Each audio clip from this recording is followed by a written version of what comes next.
guys, welcome back. Today we have another beginner guide.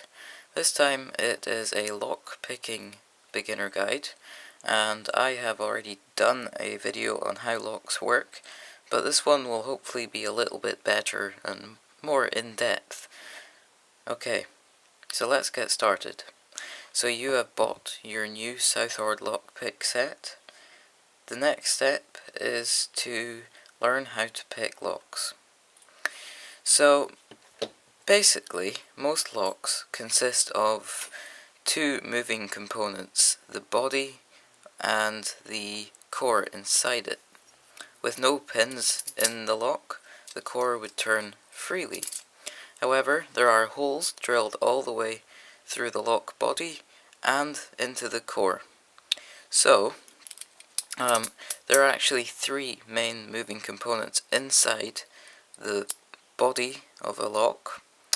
The first one is the spring, which you can see there, hopefully, if the camera will focus. The second one is the driver pin, which you can see here. And the third one is a key pin, which you can just about see down there. You can also see the key pin right there. So, how does a lock work? Well, the key pins are of varying lengths, and those varying lengths correspond with the varying depths in the key. So, when you put your key into the lock, as you can see here, all the pins move under the spring tension. The pins are being pushed down. So with the right key, all the key pins are lifted to the right height, as you can see here. And that allows the core to turn freely. But with the wrong key inserted, what happens is some of those pins are either too high or too low, and they will jam halfway and stop the key from turning.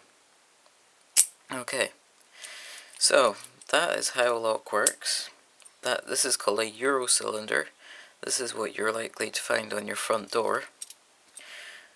And we have the same kind of lock in a padlock. So let me lock this one up. This is a pin tumbler lock like the other one. We can see here that we have the same setup. We have the springs, the driver pins, and if I get the pick, you might be able to see the key pin also there. I've lifted up the key pin. So there's a driver pin and the key pin.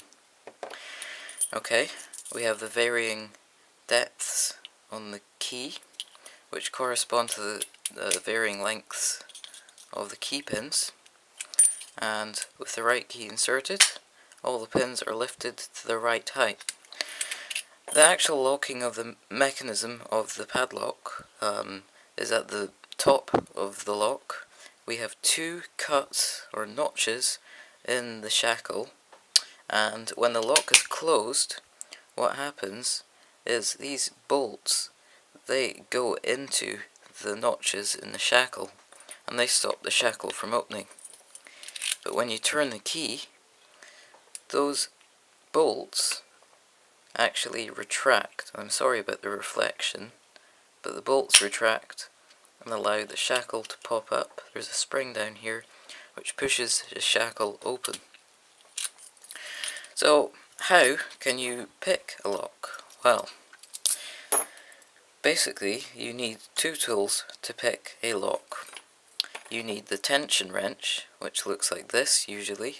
It's an L-shaped piece of metal, and we usually put that into the bottom of the keyway. And what we're doing is we're putting very light clockwise tension on the core.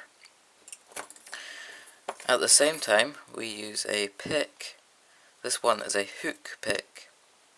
And what we're doing here is we're actually, because we're using this tension wrench, we're making the pins in here bind.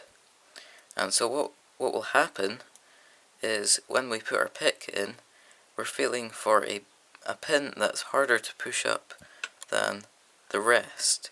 So in this case it's first pin, and I'm just feeling for the binding pin. In this case it's the last pin.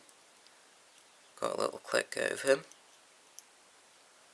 and again pin 1, and you saw how that just popped open like that.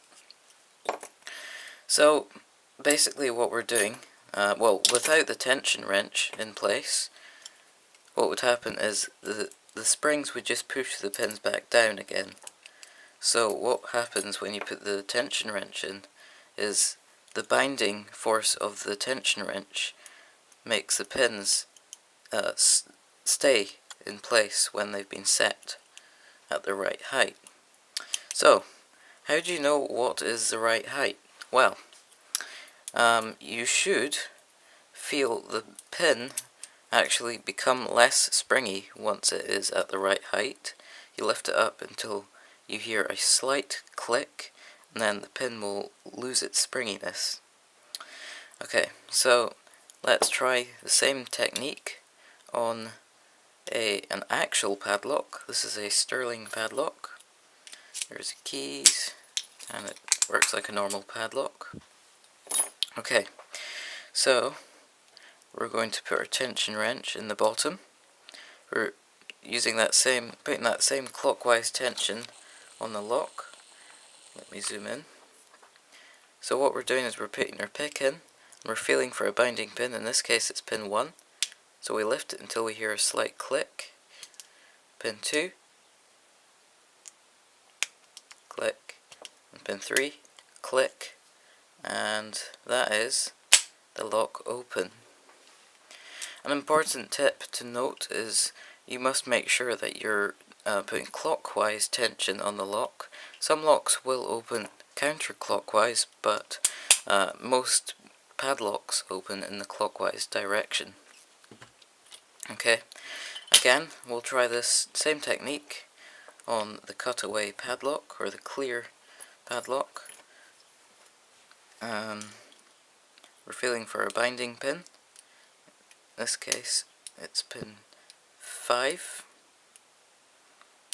pin 3, pin 1, and pin 3 we lifted it up until we heard a click, and that's the lock open. Okay, so just remember the main points. You must always put clockwise tension on the lock. What we're doing is we're feeling for the binding pin, the pin that's harder to push up than the rest.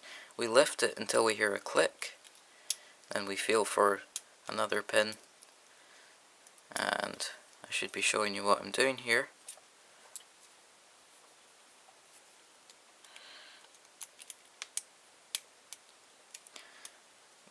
We're just feeling for the binding pin, and it's kind of awkward to hold like this. Zoom in. So we lift each binding pin up until we hear a click, like that, and that's the lock open. And here you can actually see all the key pins are actually sitting below the shear line, and normally when they're sitting below the shear line, the driver pins drop down, and that's what stops the core from turning. When we put the right key in, lifts them all to the right height, and allows the core to turn. Well, I hope this video was helpful. If you do have any questions, just leave them below or send me an email, hobbypicker@gmail.com. It does take a bit of practice, and you just need to persevere, really. That's the main point. Keep at it, and buy yourself a few cheap Chinese padlocks to play with, and you should be able to pick even the higher security locks within not that long a period of time. Well, thank you very much for watching. If you didn't already see my video on selecting a beginner pick set, I recommend you check it out. I will leave a link in the description below. But apart from that, thank you very much for watching, and I'll see you in my next video.